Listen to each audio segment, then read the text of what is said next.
Oh my. No. Hey, how you doing? Doing all right? I sure hope so.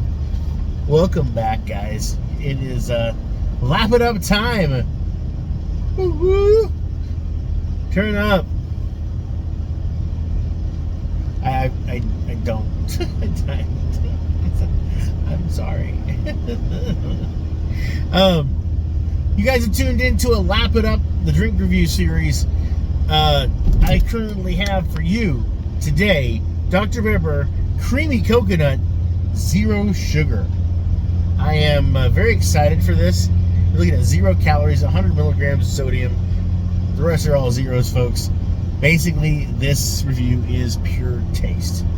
We're going to kick it and see what this does, how this makes me feel, what stories I can come up with, what grandiose life lessons I can bestow upon you through the years and years of wisdom that I have.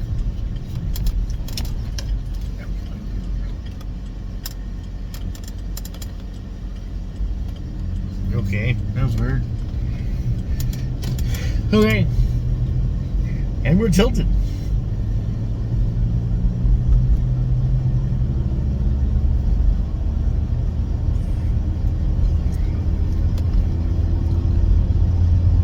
I mean, so train tracks.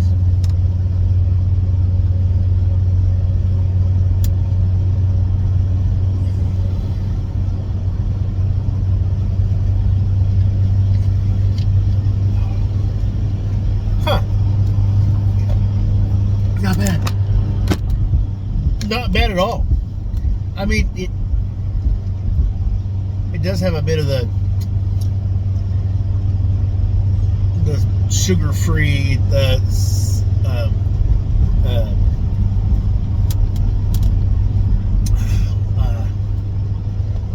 brain's not working, and I don't really feel like trying to add the aspartame. That's what it is. That's the word I'm looking for.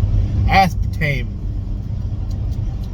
flavor, which kind of sucks because I would like to see some zero sugar drinks that don't use aspartame.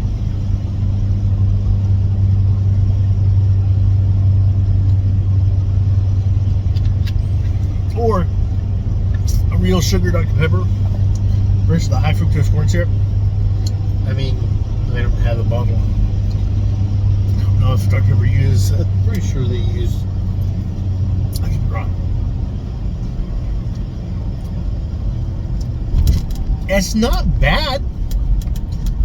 It really is. Like a friend of mine had said about the whole like an icy, like a snow cone, is what the coconut snow cone flavor with a Dr. Pepper, and this just is like a light. Whoa, you gotta slow down, dude. You were in a van with a trailer. You need to chill. That was a sharp turn.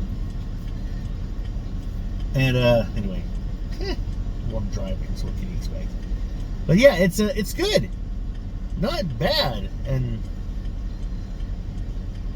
yeah, I like it. I like it. Honestly, I probably give this a 3 and a 7. It's not bad. I might drink it again, but most likely not. I mean, it's good. Oh Jesus, dude, you do not turn well. What? That was, ooh.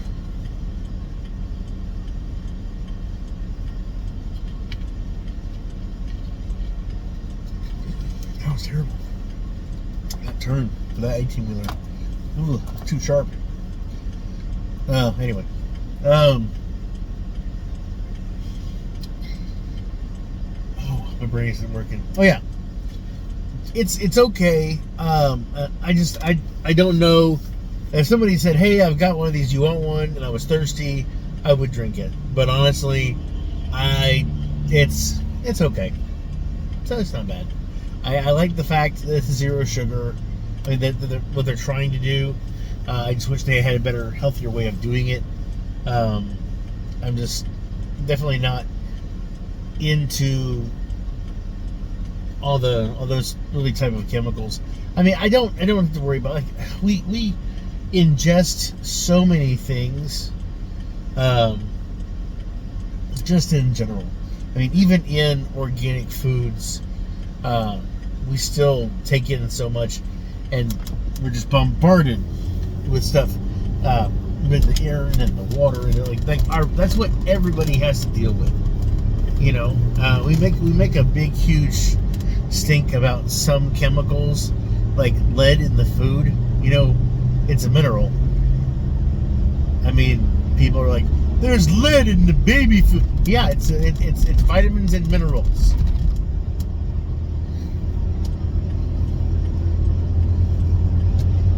You know, so I don't. Yeah, I don't know. People are just strange. Plus, like arsenic in apples. Like, you realize how many, like apple seeds. You realize how many apple seeds you'd have to accidentally swallow or swallow on purpose before it actually causes a reaction. And okay, oh god, I get it. I don't really want to get into this. When they talk about side effects, not everybody is the same. Just because one person eats something and then has a bad reaction to it doesn't mean 90% of the rest of the population is going to have that reaction. And a bad reaction to something doesn't mean that that thing is bad. Bad for that person. It's like people don't understand the concept that like the human body is different. There's a vast difference in everybody. Like, we try to say how equal we are in general, but like when it comes down to like health, some things work for some people and some things don't. There are people who there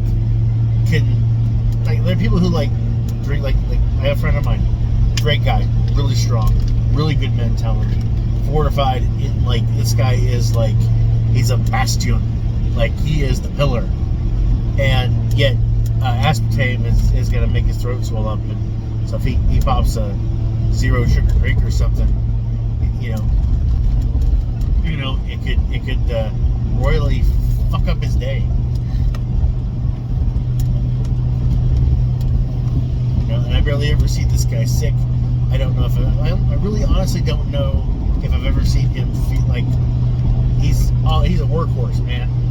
I don't ever see him sick, but then like I hear him talking about how, like, you know, when he wanted to get out of school, he'd go get 50 cents, get a canned drink, you know, chug about half of it, and then I'm starting to feel a little sick, and go to the doctor, go to the nurse, and the nurse would be like, well, we'll call your mom and dad and let them know you probably at home, you know, if you're doing too good. I don't know what this is. Happens to you every once in a while.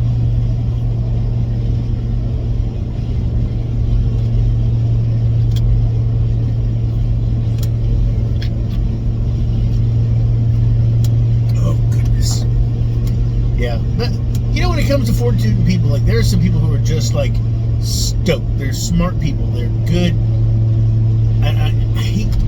I hate it when it's used by some people. But you have like salt of the earth kind of people. But you got somebody saying like, "Hey, salt of the earth," and then you find out he does like weird things in the bedroom with pickles. You know, none. That's a problem. Do what you want to do in your own bedroom. That's fine. It's when people want to get into your business that you do with the pickles in your bedroom and then judge you for it. It's just like, okay, people got things, all right? People got little quirks that they like, man, you know? Leave it alone. Unless it's harming somebody or something or some being.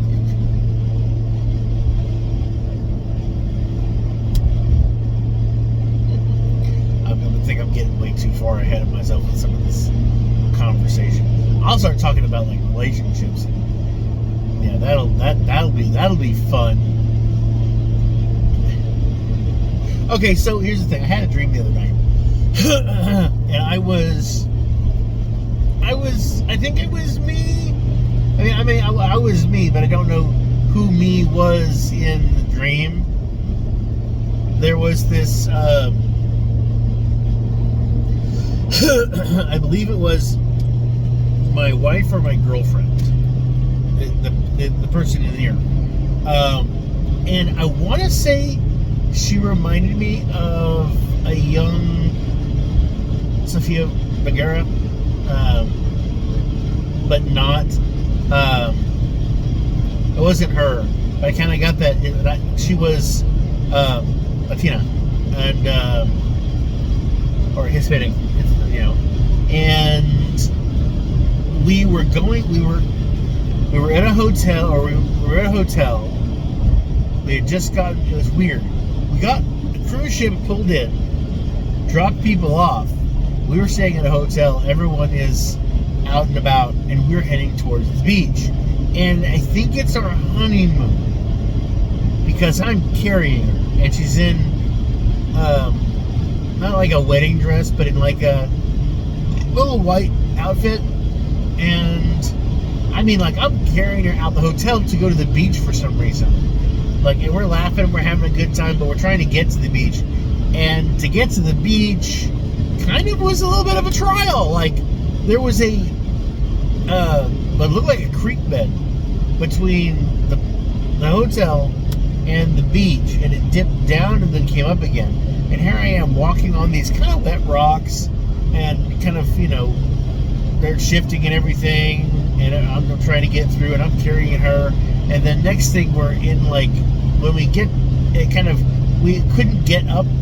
I couldn't get up the ramp, so I continued down the creek bed, which was heading towards the ocean anyway, and into a town where it kind of came up and curved, and I was able to get up into like a small city street,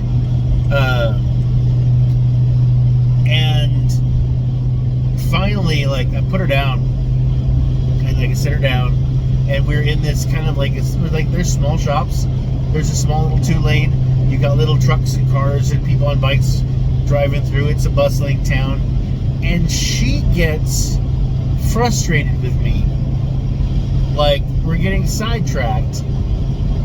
And up until this point, she is holding on to me, laughing, we're having a good time, we're joking about things. And then at this point, it's like she drops the glasses, she gets serious, and she leaves me. And I get the distinct feeling in my gut that I am a fucking problem. Not like that I caused a problem, but that's how she feels. Like she has just done, not, you know, but it's kind of like, I'm going to do what I want. You're here. You're hindering me from getting to do what I want. I'm just going to go do what I want. And you know, whatever. You're fine. Whatever. Do your thing. And I am angry because this has happened to me in real life.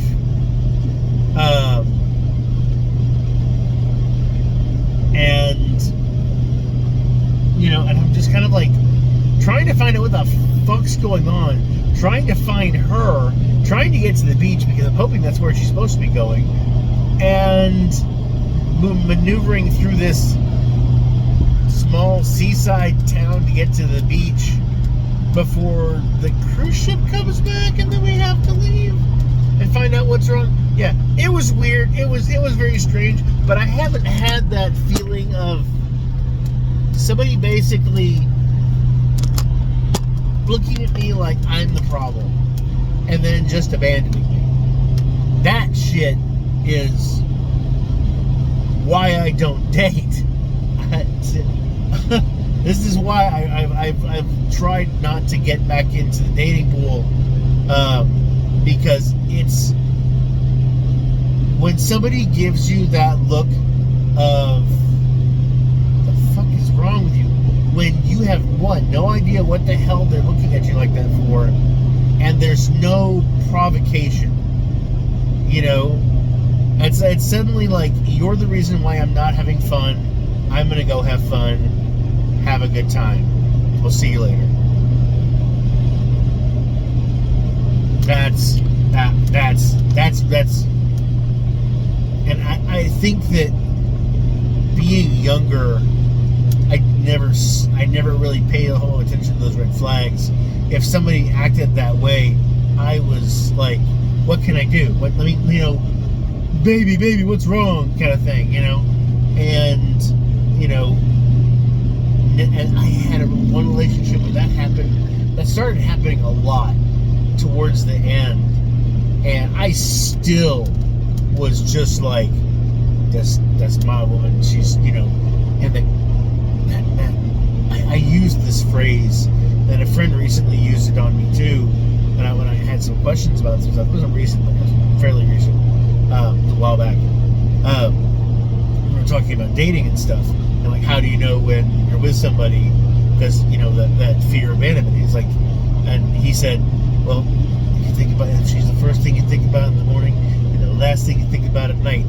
And I thought about that now, and I remember, like, I used that to help a friend one time about their relationship. He was like, about the girl he was dating. I used those same fucking words. And I was just like, I'm an adult now. Like, my job, my pastimes, worrying about, like, are my friends good? That's what I think about first. Like, going to bed, I think about my animals. I got Izzy coming up and curling up with me and hook, like right here. Or I'm listening to an audiobook. I mean, I don't know if there's ever going to be one particular, like, I don't know if I'm ever going to focus just on one person again. That I would think about them as the first thing I think about in the morning and the last thing I think about at night. It's no longer Romeo and Juliet for me, because I got other shit to think about. I've got bills. I want to go on another cruise, and I still haven't figured out a good date to do that. And I'd rather actually go with somebody, a friend, than pay more just to go by myself. Because I'm a balcony bitch. I'm a balcony baby. I'm a balcony boy. Whatever you want to call us. There's your passenger seat princesses. I want a balcony when it comes to getting on a boat. I want to be able to sit out on it. I want to be able to draw from the balcony. I want to be able to open the door, step outside, and just feel the wind. Oh, and the rain on my skin, because no one else can do it for you. Anyway, and that's what I want. And I deserve to be able to get the things that I want if I work for them. And the problem with getting a significant other is that it's not a thing. It's not an object. It is a person. Their own likes and dislikes and family histories and neuroses and positive, feelings about things and negative feelings about things. And you have to learn to deal with that and accept that, and then them also deal and accept with yours. And it's not a, I'm not at a point where I can be obsessed with somebody enough. Is what I tell myself. It's like, I can't be obsessed with anybody. I mean, I literally, there have been women, I've gone to the tragic concept that I think I like the idea of falling in love with somebody who is just super awesome, amazing, and you know what? They're just not attainable. Because I don't have to put any more work in than just like telling him, hey, you know what? Than just being supportive role, which I like being anyway. And I can only be so much of a supportive role because I'm not dating them, I'm not with them in a relationship, but I can still give them verbal support. I can help out whenever I can. But you know what? I've got shit to take care of. I keep an eye on them, whenever we're around. I say, hey, how you doing? I basically just be a really good friend. And you know what? That's fine. I don't really feel a lot of need to get any more intimate than that. I mean, I do have those kind of emotions. It's not like that. I mean, there was a woman that I was very much just like, you know what? She's it. She's amazing. I'm never going to like. It's like having a crush on a star or something. You know, it's like being like Scarlett Johansson, but not being like weird. Being like finding their house and and taking pictures of it and weird shit. Like just being like, hey, I want to go see her next movie. Her movie's awesome. And a very, very light fan. It's like being a fan and also kind of going, damn, she got a nice ass. That kind of thing, but being uplifting and cool and, it's the real innocent side of having a really good crush,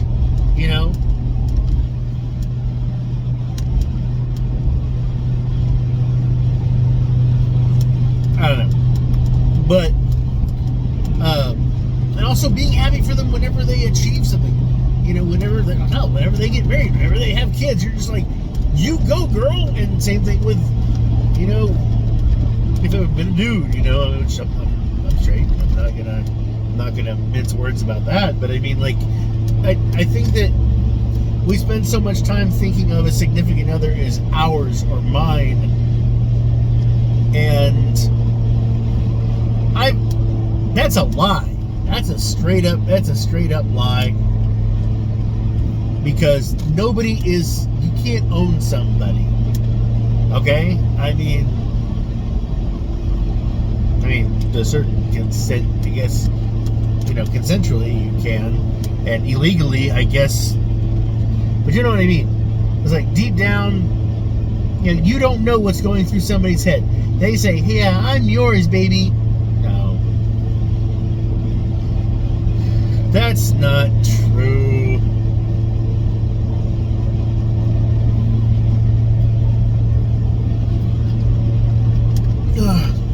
Wow, I feel so negative right now.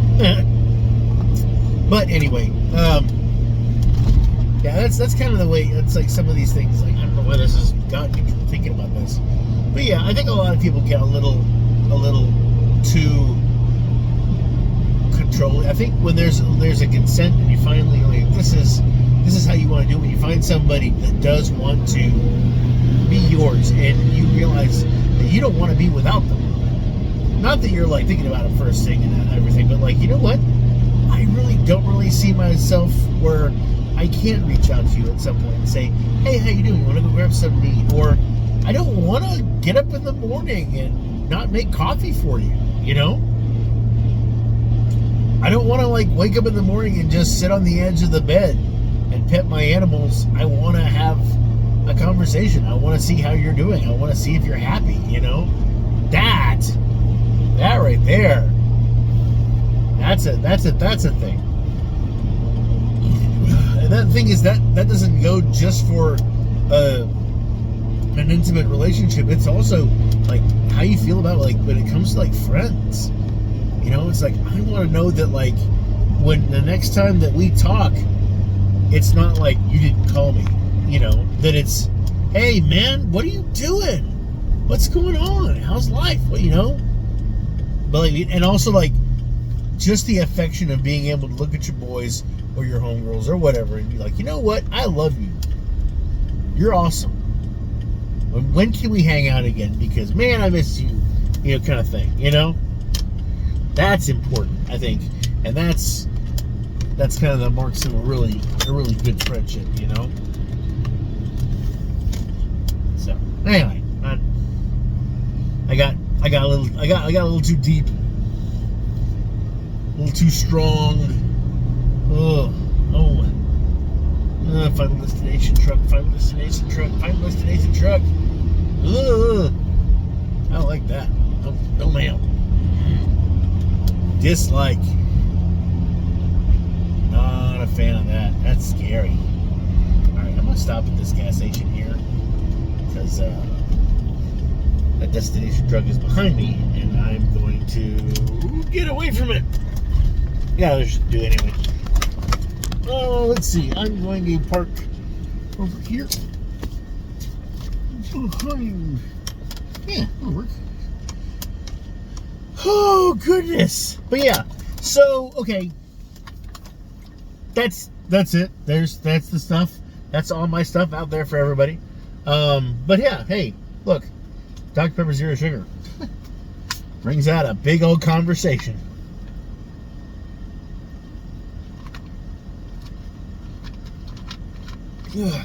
Anyway, hope you guys are doing well. As always, I'm Sir Drinks-A-Lot, and I'm wishing you health, wealth, and love with enough time and gusto to enjoy it all down to the last drop.